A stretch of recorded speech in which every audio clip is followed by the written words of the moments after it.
This is Late Night Politics on StarFM, taking an in-depth look at the Zimbabwean political scene.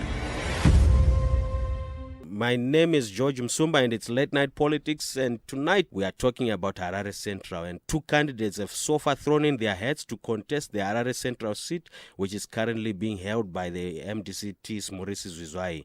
One of them is Robert Zhuwao of ZANU-PF, who is yet to navigate the primary elections in that party.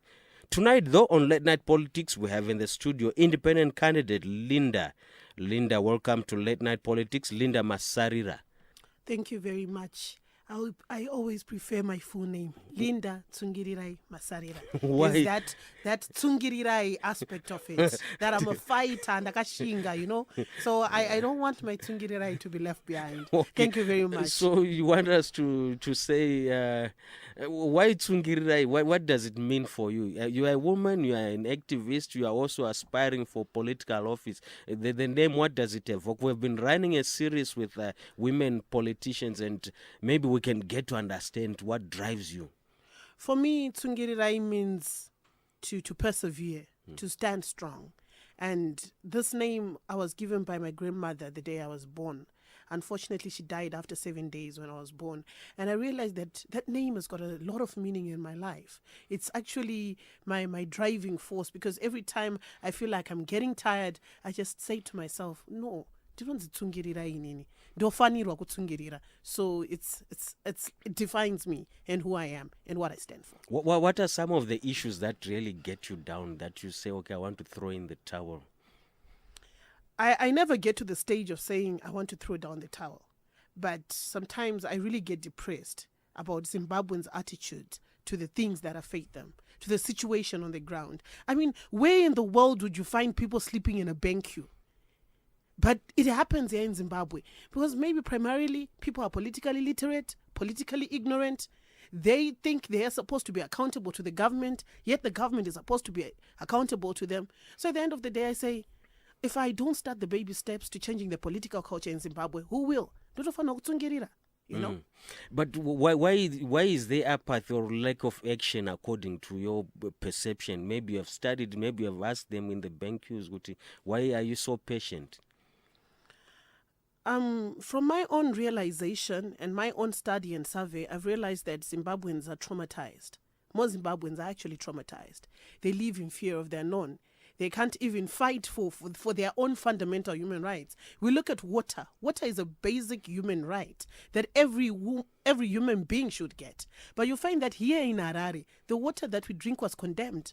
But when you try to make noise about it, people say, no, harukuchagambiri. But ungachagambiri say when you want all people to live a healthy, dignified life. We all have a right to safe, clean water.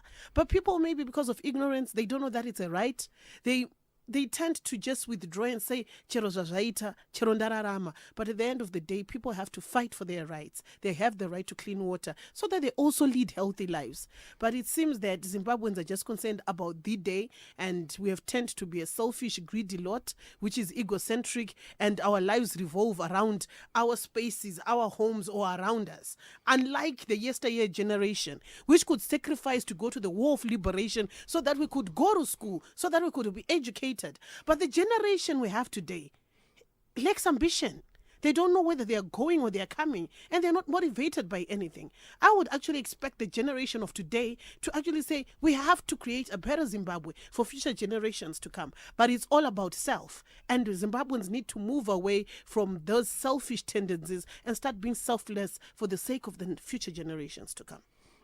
For those who have just joined us, the program is Late Night Politics, and in the studio we have Linda Tsungirirai Masarira, and that was just a bit of an intro to the guest we have tonight, and we are discussing Harare Central. She's going to be running as an independent candidate. She wants to be the MP for Harare Central, and she was just giving us a bit of who Linda Tsungirirai Masarira is, but a little bit of more detail, just a brief bio. Who is Linda Masarira? Okay. Linda Masarira is a 35-year-old widow with 5 children. I'm a proud mother of 5. an activist at heart. Maybe sometimes I think I was born an activist. I hate oppression with a passion, and I always want everything to be right. I was a labor activist at the National Railways of Zimbabwe, and before that I was a labor activist as well at Systems Technology, where I was fired in 2002. I've been fired a record 5 times in my life for standing up for labor justice. I don't believe that anyone should be a slave in a free country where we have labor laws which are not being put to effect because people don't know their rights. People actually get scared to demand for their money from their employers, yet they're supposed to be paid, and the employer who does not pay salary is supposed to be arrested. But it's rather unfortunate that we've got a travesty of justice in Zimbabwe and there's no rule of law, so people end up being desperate and they're manipulated at the workplace. And those are some of the things that I used to fight for during my time at the National Railways of Zimbabwe. I was the president of Trainway Workers Union since 2008 to 2013, and after my tenure I was the Workers Committee chairperson until the time I got fired in 2015 by the Zhuwao judgment. They had tried to fire me before, but they didn't have a prima facie case at the labor courts. But when Zhuwao judgment came, I was first on their list, and the following day the Chronicle wrote, NRZ fires the militant and radical. By the end of the day, everyone should demand their rights, stand for their rights. And after I got fired, I just said, I need to change things in this country. I need to change the political culture. I'm a mother. My children also deserve to have proper jobs, to work, to have a pension at the end of the day. But the situation as it stands, my children can never even hold a payslip because there are plenty of people my age who have never worked, who have never held a bank account. And if no one does something about this or takes a stand against this situation we have in Zimbabwe, it means that we are going to continue losing generations, and Zimbabwe will further plunge into deeper murky waters. So in brief, that's who you are, militant and radical, you say. Are you a controversial person, Linda? I wouldn't say I'm controversial. They say I'm controversial, but I am not controversial. I just stand firm in what I believe in. But when people don't want to stand for their rights, and when they think that standing up will get them into trouble, they want to create controversy. But at the end of the day, everyone should demand their rights, and no one deserves to suffer because they don't want to speak out. I will speak out as of and when I feel like. I will speak out when things are wrong. So long there's no medication in hospitals, I'll speak out. So long there's no democracy in Zimbabwe, I will speak out. So long people are suffering and don't have money, don't have jobs, I will speak out. If anyone wants to silence me, they have to put a bullet into my head, then I'll keep quiet. The other time they arrested me for 3 months and they thought I would keep quiet. I went to prison and protested and spoke out for prisoners' rights. That is who I am. No one can silence me. If you want to silence me, kill me. If you can't kill me, then let me speak. Mm-hmm. But when you left Zhuwao, okay, you were a labor activist. Now you are an activist. That jump from how has it been as an activist? It's not easy. It's not, especially when you've got a whole population that is politically ignorant. That is what I realized when I started speaking out, trying to coerce people to stand up for their rights, to fight for who they are. People just generally go into cocoons and stay in there. And it's rather unfortunate that our civic societies don't do that much to do civil education, to make people understand their fundamental human rights. I can just give an example of the exercise we did in hospitals. Every hospital in Zimbabwe is supposed to put up a patient's charter. But when we went to about 10 hospitals here in Zimbabwe, we only found 2 hospitals displaying that patient's charter. Patients are abused. They have their dignity taken away from them by rude nurses and all. And people don't even know that they've got a right to go and report to the Nurses' Council, to the Metro and all that. So you see that the levels of ignorance in Zimbabwe are not just political. Even workers, there are a lot of people who don't even know their job description. If you ask them what is your job description, they don't even know. What is your code of conduct? They don't even know. I had that challenge when I was employed at the NRZ. I demanded for those things the day I was told that I've got a job after signing my contract of employment. And the next thing I was being told at the personnel department is, we will fire you. I say, you'll fire me when I haven't started work. You're asking for too many things. We don't do that here. Then I say, no. This is my right. I have to know how I'm supposed to be doing my duties. So you see that the ignorance we have as a nation goes beyond the political. we are just generally ignorant about any fundamental right, whether it's labor, political, civil. Zimbabweans are just ignorant of their rights. Or where we've got people who know their rights, they are afraid to demand for their rights. Is it maybe because maybe you are not pitching the message that they understand? We try to the level where you pitch it, maybe you are speaking above them. I personally, I always try to pitch a message that people understand. It depends with where I am. If I'm with the vendors, I speak a language that vendors understand. If I'm with academia, I'll speak a language that academia understands. But what I'm basically saying is we have a problem of people who don't understand their rights. Look at, for example, in Zambia, civil education starts at primary school. In Zimbabwe, we don't even have a curriculum for civil education. It's as if it's done by default or by design so that people don't know their rights. We also go back to our curriculum where we are taught to compete against each other. We're not taught to be team players. That's why you'll find that there are a lot of factions in opposition parties. In the ruling party, everywhere, it's factions. Because we are not taught at a very tender age to be team players. The way we are socialized is so wrong. And if we're going to achieve teamwork, unity of purpose, and to have a shared common vision, people have to change their mindsets. So everything goes back to the way we are socialized. We're just socialized to be individualistic. Even in the families, you find a mother will say, "Uyu mwana wangu anogona kupfura uyu," you know, there's that competition even at family level. So long we don't create a culture of teamwork at the home, at work, at school, and everywhere, we are always going to have these challenges that we have in Zimbabwe.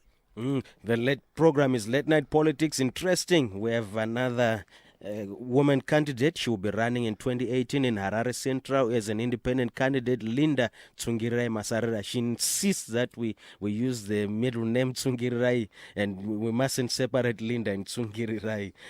Interesting. You have just talked about the message that you are... People, the blitz starts tomorrow, Tuesday. And... the same voters that you are saying are apathetic, you want them to come and register. How are you going to get them to register?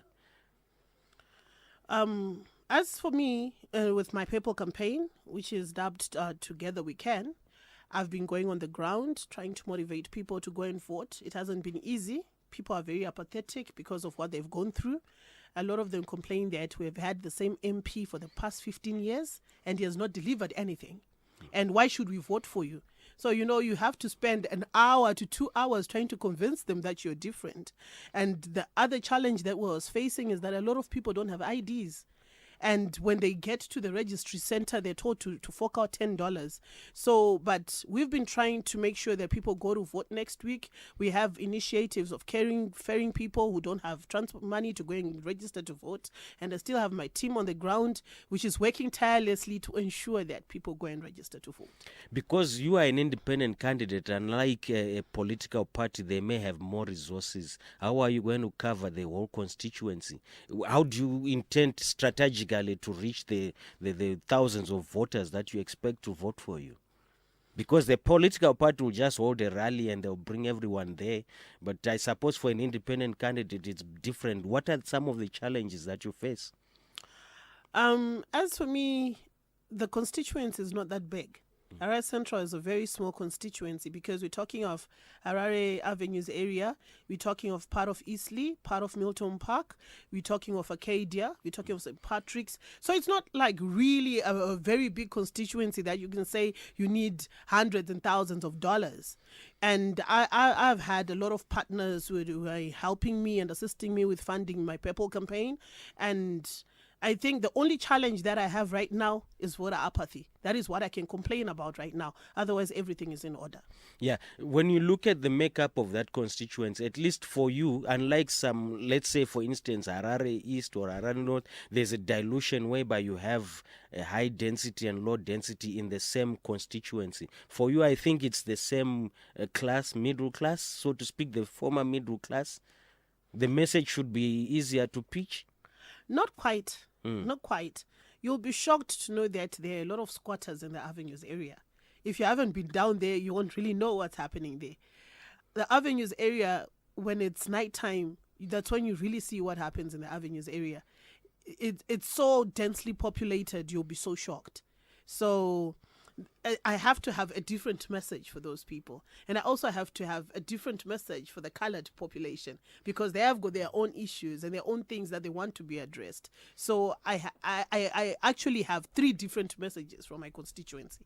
Mm-hmm. We will talk about the issues that you want to achieve, or the issues, the promises, politicians and promises that they make, the issues that you want to deal with if the Harare Central people vote you into parliament.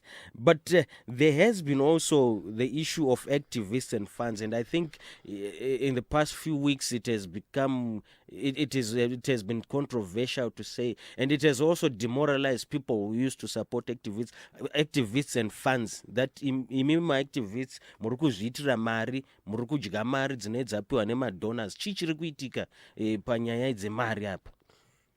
Personally, I've never received any funds for an organization. And I think it is imperative to note that I might quote Promise Mkwananze's case. If you look at it, it is alleged that he was being given funds. Those funds were not being given to Tajamuka. And no one knows what happened between the person who was giving him the funds and him. So to try and take that into context, that activists are receiving funds, is a fallacy. Because personally, I've never received those so-called donor funds. I've had my friends and colleagues in the diaspora reaching out, especially at the time I came out of prison, that you've been in prison for a very long time. You need rent money. Maybe you need school fees for your children. But I've never been given money by a so-called Western donor or sponsor for regime change agenda. I don't need to be funded for me to say I'm tired of poverty, I'm tired of desperation, because these are all issues that also affect me as a Zimbabwean citizen. Our issues in Zimbabwe are cross-cutting. It's rather unfortunate that Zimbabweans are pretenders. We like to pretend. We like to live a local life, which we cannot even afford. Most Zimbabweans are living in debt because they want to prove that I can do this. You'll find a person driving an ML but living in a one-room house in Glenview. What's the point of driving an ML when you don't even have a house? You'll find a person taking a child to a B school, yet they're driving a very expensive car. Why not invest in your child's education? I mean, these are the things that are in our society. So when we talk about donor funds and organizations, honestly, I never saw them. It's either maybe if they came and I never got to know about it, but I never saw funds that came and they were for Tajamuka. I cannot speak for this flag because I only gave this flag solidarity, but I will speak about what I know. I never saw any funds coming to fund Tajamuka activities. But there are different people in different spaces who can reach out to you and say, George, we see that you're struggling. Maybe I'm going to send $100 to you via World Remit. That is an arrangement between me and George, and that is not for public consumption. But I would like to say it here and now that there is no embassy, no foreign government that has funded the work of activists in Zimbabwe. So these controversies, they might not even be emanating from the ruling party. They might be emanating from those in the opposition, even in civil society. Is there jealousy amongst the people in this class? Like I tried to highlight to you earlier on, that we don't have a spirit of teamwork, a spirit of unity. You'll find that even last year when we were protesting and all, the people who were really supposed to hold fort and hold hands with the activists, with the opposition political parties, was the civic society. But what we mostly got was apathy. Rather, if I say apathy, it's a wrong word. You would have other opposition parties saying, no, if we support these people, we're all facing the same problem. We want to change things. But how do we change things when we do not have unity of purpose? And we were just like trying to send out a message, and all we needed was support from opposition and from civic society. But for some other reasons, they thought that they could not give us their support. Yeah, that one is true because on social media there was a lot of animosity. Is the opposition space Are people personalizing the opposition space? How are you cracking through if you also want to be heard? Because those who have always been in the opposition will say, no, tichtakatangane chini ichi tichiri kumhanya nacho ava vari kuuya kuzoita, you are splitting the votes, especially now that you have said you are going to run as an independent candidate. I think we have a problem of politics of patronage in Zimbabwe, politics of personalities, and politics of entitlement. There are some people who think that they own a particular space. This problem started from the ruling party and it is now in the opposition. It is also there in the civic societies. There are people who have been directors for years and they don't even want to leave that space. Like I have always challenged, especially the MDC, that you say you're the movement for democratic change. But we've got an MP who's been there for 15 years and doesn't even want to go for primaries with another person so that there is that change and renewal of leadership. We also have a president in the same party who's been there for a very long time, who doesn't even want another person to come. If we really want Zimbabwe to transform, we really have to start thinking of renewal of leadership. So long we have not gotten to a stage where we believe in leadership renewal, Zimbabwe will never transform. It will actually get worse. We've got a serious problem of politics of personalities. Anyone is capable to lead. And no one should say, because I started this, I'm just supposed to be there. I always give an example of 1963. The Mugabes, Mnangagwas, the Chikeremas and all. They were all below the age of 35 when they started the struggle. When the Changirais, the Bitis and everyone else started the struggle, they were all below the age of 40. Why is it nowadays they want to elbow out young people? Why are they excluding us from these processes? I raised a lot of questions on the MDC alliance. There are no women in the alliance. There are no youth in the alliance. If they're there, they're just a small percentage. So are we building into the politics of inclusion that they always talk about? Because I strongly believe as a young person, as a mother who still has children who are going to school, that we also need our generation in the governance processes. We need young people in parliament. We need young people in council so that we can also shape the future of our children. We can't have the same people trying to do the same things which unfortunately they failed to do. Every struggle has got its own generation and society evolves. The issues that are affecting us now today never affected them in 1999. They didn't affect Mugabe, Mnangagwa and company in 1963. So our generation should be given their space to also fight their own struggles which will benefit their children and our grandchildren. But so long we feel that we own this space, we're not going anywhere as a country. These are things that we have to interrogate. I'm a very objective person. When we talk of change, when we talk of democracy, we have to also talk about leadership renewal. We also have to talk about transformation. We are in the technological era right now. How many of those people who are 65 years and above understand all this technological advancement that are going on in the world? But they still want to hold on to power. They should leave us to run our own country and take a mentorship role and mentor the young people so that they will be able to lead. Right now, the life expectancy rate in Zimbabwe is 58. And when you want to keep on telling the young people that you are the future leaders, which future in the future is now? The program is Late Night Politics, and we are discussing Harare Central. And two candidates have so far thrown in their heads to contest the Harare Central seat, which is currently being held by the MDC-T's Murisi Zwizwai.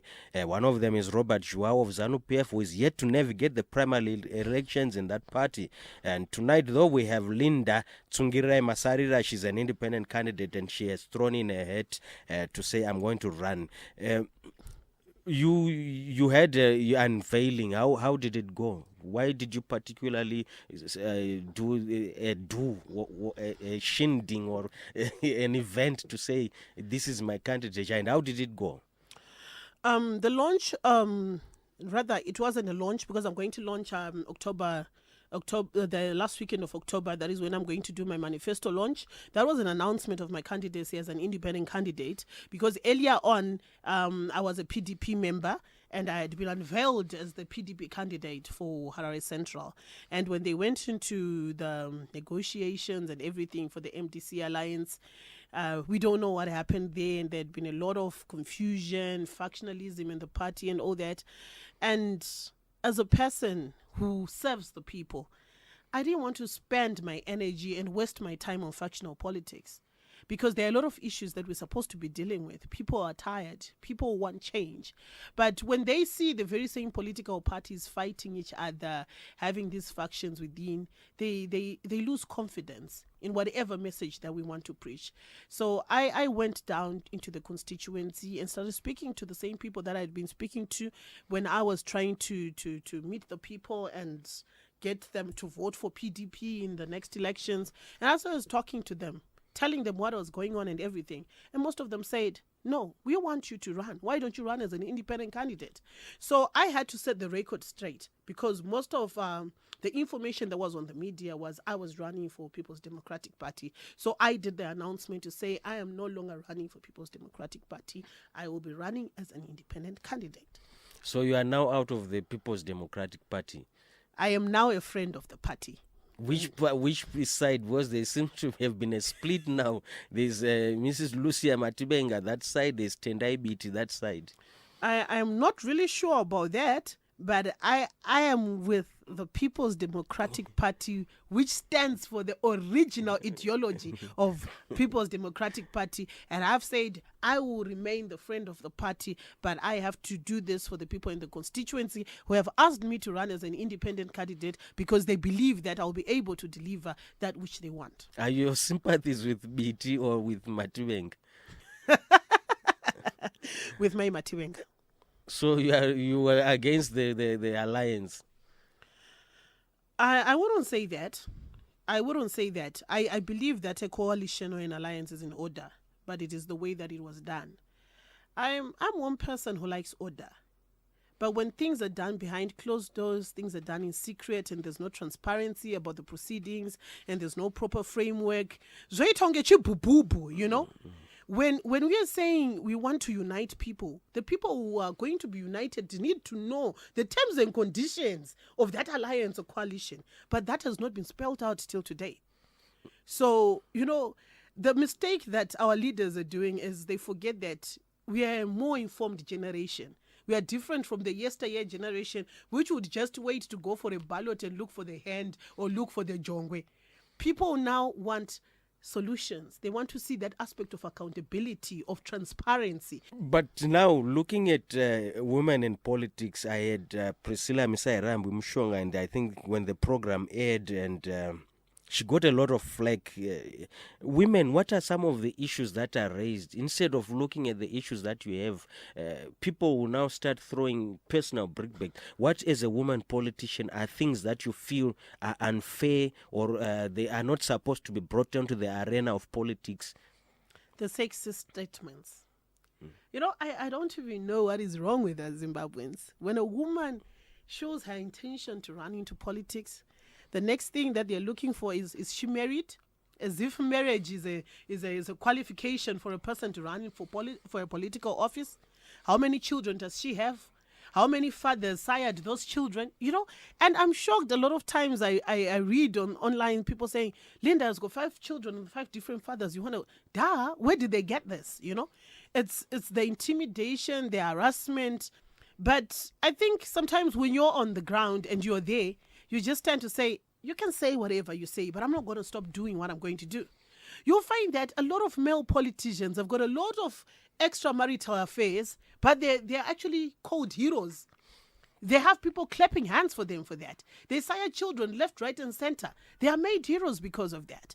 But for a woman, every little thing has to be interrogated. There is still an aspect of patriarchy in Zimbabwe. Patriarchy is still real. As much as people want to say we're no longer a patriarchal society, we are still a patriarchal society. And it's said that a lot of people don't believe in women leadership. But from my own survey, from my own research, women are capable. And women get things done. You have 5 children. How old are they? Do they understand what you are doing? Do they also go on social media and hear that Linda Masarira aruchaga mari because I need 5 different children from 5 different fathers? This is some of the stuff that we read. My children go on social media, and my children understand what I'm doing because I actually set them down before I started my full-time activism when I said I have to fight for a better Zimbabwe. I told them the reason why I was doing it, and that it was for them. Everything that I'm doing is so that my children can live in a better Zimbabwe, a Zimbabwe which is just, which is fair, where they'll also have equal opportunities and realize their dreams. And for them, it's really not an issue. They're not even moved about these things on social media. They actually laugh and say, what is wrong with these people, Mama? Where do they get this? But I really love the support that I get from my children. They really support what I do. Even when I was in prison, they would write letters to me. And I think one thing that I really have to talk about now is about my son. Here's the main reason why I went into activism. I didn't want him to end up on the street corners taking bronco, taking drugs and all that. Because I was looking at the Zimbabwe that we are in, that there is no opportunity. People are hopeless. People are this. My firstborn turns 18 on the 2nd of November. But somehow I feel like in January, God slapped me in the face. He just started changing. And now he hardly goes to school. You know what I mean? And you're being called every day by the headmaster, come here and all that. And you say, I have to fight because this is now a demon in Zimbabwe. Children are abusing drugs. That is one of the reasons why I'll speak out day in and day out. Speak out against drug and substance abuse. Because it's not only my child who's also joined this. A lot of children are doing that. And I think that is one unifying factor that has to unify all Zimbabweans, that we have to save our children from drug and substance abuse. Our children can see what is happening in this country. My son is very intelligent, but they can see that there are no jobs. There's no cash. And the last thing they'll tell each other in their corners or maybe at school is, let's take drugs, let's drink. And our children are going down. And because I'm selfish, I'm thinking that if I'm selling my things in town, I am okay. But you don't have social security. And your child is seeing the way you're suffering. And they don't have hope at all. That issue about about youth, teenagers with drugs and substance abuse should be our unifying factor as Zimbabweans, because we're going to lose a generation. I don't think we'll be having a Zimbabwe to talk about 10 years from today. Because almost all the children will be taking drugs, will be stealing, the crime rate will increase, and the girl children will be soliciting for sex in the avenues. I don't think we want a generation that has no direction. But for us to be able to stop all this, we have to unite and fight for a better Zimbabwe, where our children who also aspire to be some people, who also aspire to be leaders, to have jobs. We have to fight to return Zimbabwe to its apex, where all the mines are functioning, where the farms are working. Not these sort of farms that we are seeing. But this cannot be done by one person. It's a collective effort. Everyone has to plug in and play their part. Okay. The program is Late Night Politics, and tonight we're discussing Harare Central, and we're talking to Linda Masarira. She's an independent candidate. She wants to contest in that for that seat for 2018 elections, and she will possibly, if Comrade Robert Zhuwao of ZANU-PF manages to navigate the primary elections in ZANU-PF, she will probably face off with Robert Zhuwao, as well as the incumbent. The incumbent is MDC-T's Murisi Zwizwai. How long has he held the seat? For the last 3 terms. For the last 3 terms. Particularly, why did you choose Harare Central? I chose Harare Central because I'm a former railwayman, and as the adage says, once a railwayman, always a railwayman. There are more than 2,000 railway employees that stay behind the National Railways of Zimbabwe main station. Those people stay in 1-roomed, 2-roomed apartments, using communal toilets this day and age. And there's hardly any water there. And the rooms that they stay with their families are not even meant for families to be staying there. But because of the labor injustice, they've got nowhere to go. They can't even afford to pay rentals because they don't get their salaries on time. Also look at the scenario at GMB, the labor injustice and all. And just the labor injustice in the CBD. Most people wake up every day and go to work, but they're not being paid. I want to get the opportunity to be able to ensure that the labor law is fully adhered to, and that those who do not pay workers will face the wrath of the law, is what is supposed to be happening. But because maybe we haven't had legislators who are passionate about labor issues, this cycle of non-payment of salaries, the sacking of employees willy-nilly continues to go on, and everyone just seems to pay a deaf ear to it. It is an issue that I'm passionate about, because every human life matters. I believe in human development, and I believe that Zimbabwe should actually enact proper policies which will cater for the informal sector. Just look at what is happening in Harare Central. It speaks a lot about the suffering of Zimbabweans, that people have to start selling their things during the night, because even if they want to sell during the day, they'll get their goods confiscated. And we are a suffering nation. We just cannot lie to ourselves and say everything is okay in Zimbabwe, but Zimbabweans are living in deep economic quagmire. And I believe that if I make it to the National Assembly, I'll be able to also push for pro-poor policies, for labor laws to be adhered to, and gender justice. I know you are going to launch your manifesto. You said October, the last weekend of October. But let's just talk about some of the issues that you are going to be having to tackle.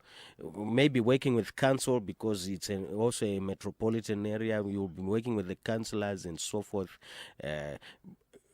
As an independent candidate, you'll face off with you'll have your councillors there supporting you from a mainstream party. How do you intend to navigate that path? I always believe that together we can make a difference, especially when we converge on matters of principle, value, and issues. It doesn't matter at the end of the day if my the councillors in the ward are going to be from ZANU-PF or MDC, but what will be important is to get the work done, not to push political party agendas. Because in Harare Central, in the avenues, there's a water crisis, and that needs to be resolved. And the water crisis is cross-cutting. It doesn't choose who it's affecting on partisan lines. Everyone gets affected by it. And if we have to deal with it, we'll have to put our heads together and find a way to deal with the water crisis. Mm-hmm. There's also the issue, the controversial issue of the vendors. How do we deal with it? You will see at night within the CBD of Harare, the whole streets will be paved with people selling their wares. How, as an aspiring, or as an MP who's probably, if all goes well and you win, it's one of the issues that you will have to tackle. How do you think that issue can be put to finality so that people can earn a living, but the city also looks good? How do we balance? How do you intend to tackle that issue, Linda? On that issue, I'm actually working on a document on formalizing the informal sector. And I'm also trying to work with the informal sector, like Navuzi, VSET, and all that, to try and find a way of how their situation can be resolved. And the other things I can't really speak about them right now, because I'm going to launch them in my manifesto. I'll be unpacking what I want to launch in a few weeks' time. Okay, I'll let you off the hook there. But we have to find a way of getting them somewhere where they can sell their wares, where it is decent, where they've got ablution facilities. I can give an example of the survey I did at the 4th Street Market. There are over 2,000 vendors there at the bus terminus. And the ablution facilities, they're not functioning. You see? So where do those people go to the toilet? What do they do? You see? Those are issues which are health hazards, and which have to be addressed. And somehow we have to find a way of addressing these issues. Mm-hmm. The other issue has to do with at night again. You have, even during the day now, I understand that there's an influx of sex workers. You are also a woman. You probably understand issues to do with women. How is it going? How do you intend to solve that one holistically? Holistically, the issue of sex workers will only be resolved when there is an enabling environment to create employment. It is out of desperation, out of destitution. A lot of people are homeless in Harare, like I told you earlier on. But because we don't know and we don't see it and we've never been there, we don't realize how dire the situation is in Zimbabwe right now. And one other thing that I realized from my rounds with talking with the vendors during the night, most of those people don't even have homes. They've got a corner where they keep their wares that they're selling, and maybe there's a guard who takes care of those things during the day, and maybe they go and sit in Harare Gardens or in Africa Unity Square. Have you ever wondered why there are so many people in those parks during the day? Most people are now homeless. They've got no homes to stay. Going to the ghettos, one time I was in Zhuwao, one room will be shared by more than 6 people, and they give each other 2 hours to sleep. And when this guy is sleeping for these 2 hours, the other 4 guys will be at the street corner. That's how desperate Zimbabweans are. And if we're going to resolve this, we have to firstly create an enabling environment for employment. We have to, by all costs, resuscitate the industries in Zimbabwe. And we have to make sure that our investment policies will also enable investors to come and invest in Zimbabwe. But pitching the message, getting that constituents to go and register, it might be a bit of a tall task. The sex workers, the vendors, they are busy trying to survive. How are you going to get them to go to the blitz? I've got a plan, and I'm going to get them there. Linda Masarira, she doesn't want to let us in. She's keeping her cards close to her chest as she guns for the Harare Central seat, which she will possibly contest against MDC-T's Murisi Zwizwai, as well as possibly if Comrade Robert Zhuwao passes the primary elections test in ZANU-PF. The issue of sex workers we've discussed, the issue of vendors we've also discussed, and the issue of empowering women within your constituency. You've talked about the colored community in Arcadia, particularly. They might feel that they've been marginalized for a long time. You're also talking of other sectors. We talked about 3 messages that you have for that Harare Central constituency in terms of empowering not just women but the constituents. Yes, I'm still working with a number of partners to see how we can also start empowering some of these women, young people, male and female, to be self-sustainable. Because we realize that the issues like I was raising earlier on drug and substance abuse, the women taking to the streets, young children are supposed to be in school, it is all because that they're economically disempowered, disenfranchised. So we're still trying to work on finding ways on how to empower them. Maybe they can start small businesses so that they can also be able to pay for their rentals and their food and etc. etc. This is still work in progress. And once I'm done with that, it will be unveiled. Mm-hmm. We wait for the end of October to get more thorough, and possibly when you have unveiled your manifesto, possibly we can also get in Murisi Zwizwai and Robert Zhuwao to come in and debate on issues that you would want to raise, and clash of ideas and so forth. But as a woman, as we wind up, as we go towards the end of the program, as a woman, who are some of the role models that have really guided your vision? I think I'm a fan of Lucia Matibenga. You know, she's been in the war. From there, she came, she went into the workers' struggle. She didn't give up, and now she went into the opposition. You know, she's so resolute. She keeps her eyes on the ball. She doesn't sway. And I think I'm the 2017 version of Lucia Matibenga. And I also like Priscilla. She's steadfast. She will never change her message. She's committed to what she believes in. And I think those are my 2 women. But in this age of the charismatic leader, do you think that Lucia Matibenga can possibly lead her party? She have what it takes to be a president of a party? We are looking at charisma. We are looking at pitching the message. She's virtually unknown, really. Like I said, one of my goals, my primary goals, is to clean up politics and to change the political culture in Zimbabwe.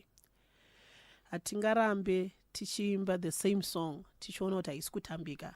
You get what I mean? We just need to change. As much as we as a resistance to change as Zimbabweans, but it has to start somewhere. We have to converge on a level of ideas.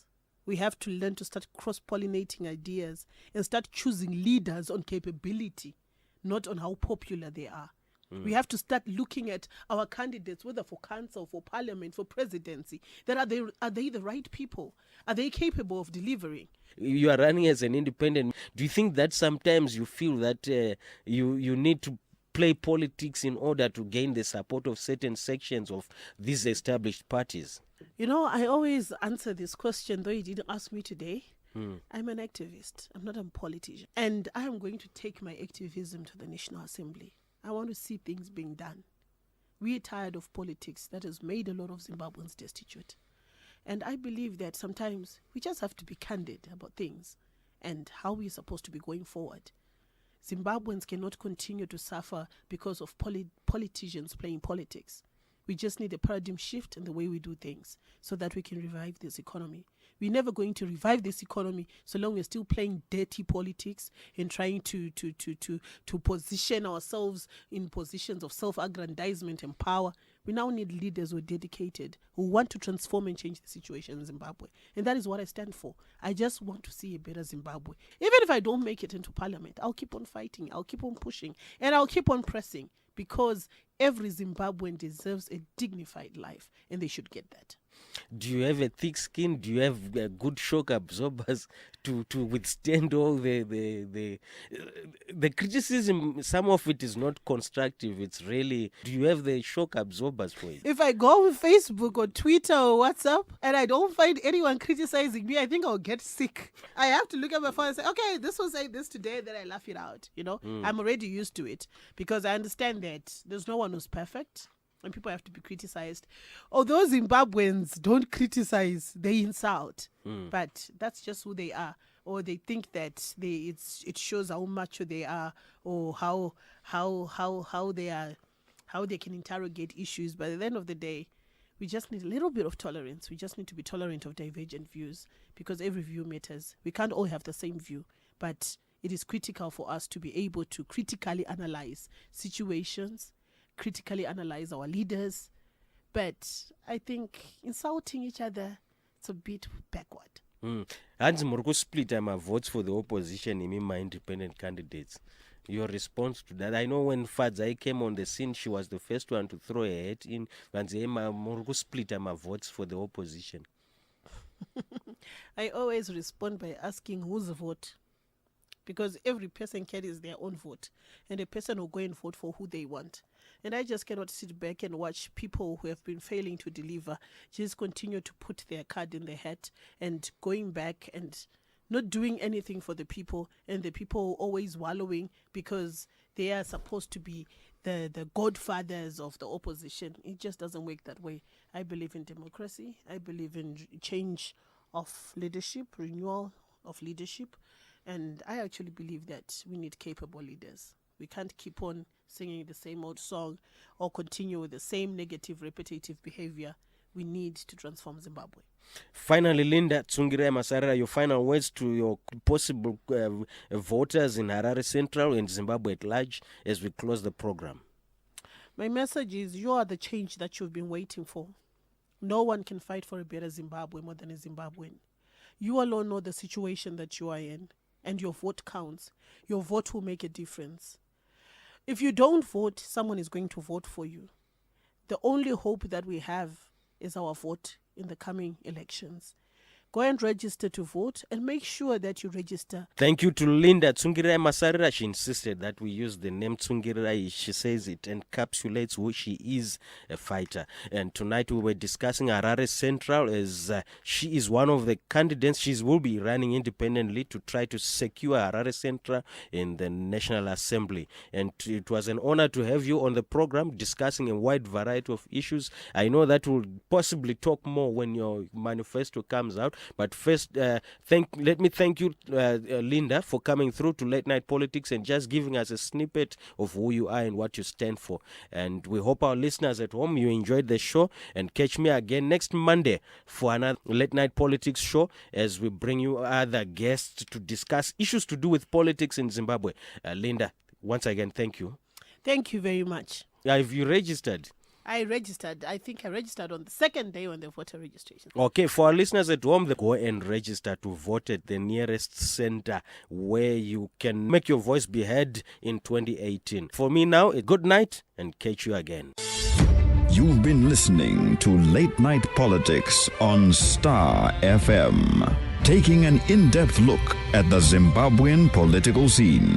Join us again next week, Monday, same time on StarFM. Tune in to StarFM every Monday night for Late Night Politics, brought to you by StarFM News and Current Affairs. From 11 p.m. till midnight for riveting, engaging political discussions. Meet Zimbabwe's political players as they square off live on Zimbabwe's leading radio station. Your Monday late nights will never be the same again. Late Night Politics on StarFM, leading the pack and sounding good all the time.